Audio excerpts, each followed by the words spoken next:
Peermade MLA. Advocate Cyriac തോമസിന് അയ്യപ്പൻകോവിൽ പഞ്ചായത്തിൽ സ്വീകരണം നൽകി. സ്വീകരണ യോഗത്തിൽ ജില്ലാ മണ്ഡലം നേതാക്കൾ പങ്കെടുത്ത് സംസാരിച്ചു.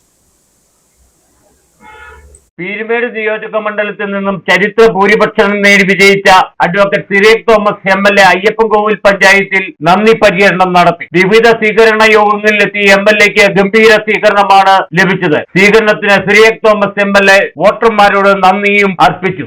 പട്ടയം നൽകുന്നതിനും അതുപോലെ തന്നെ CHR വനമേഖലയിലെ പട്ടയം നൽകുന്നതിനുമുള്ള നടപടി സ്വീകരിക്കും. അത് വളരെ ദ്രുതഗതിയിൽ മുന്നോട്ട് പോകും.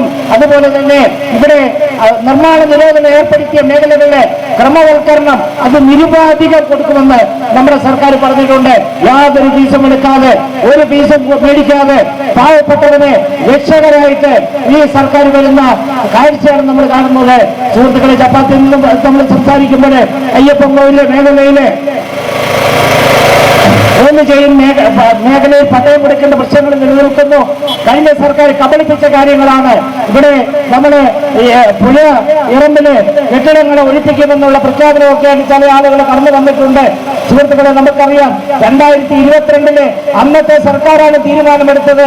ഡിസാസ്റ്റർ മാനേജ്മെന്റ് അത് രൂപീകരിച്ചത് അന്നത്തെ സർക്കാരാണ് ലിസ്റ്റ് തയ്യാറാക്കിയത്. 169 പേരുടെ ലിസ്റ്റ് അന്ന് തയ്യാറാക്കിയിട്ട് അതിന്റെ നടപടിയുമായിട്ട് അന്ന് ആ നടപടികളുമായിട്ട് മുന്നോട്ട് പോയ ഒരു സർക്കാർ ഇവിടെ പൂപ്പാറയിൽ നിങ്ങൾ ഓർമ്മിക്കുന്നുണ്ടാവും. ഇവരുടെ തെറ്റായ നടപടികളാണ്, അല്ലെ മനസ്സറിവോടുകൂടിയാണ് അവിടെ ഒഴിപ്പിക്കപ്പെട്ടത്.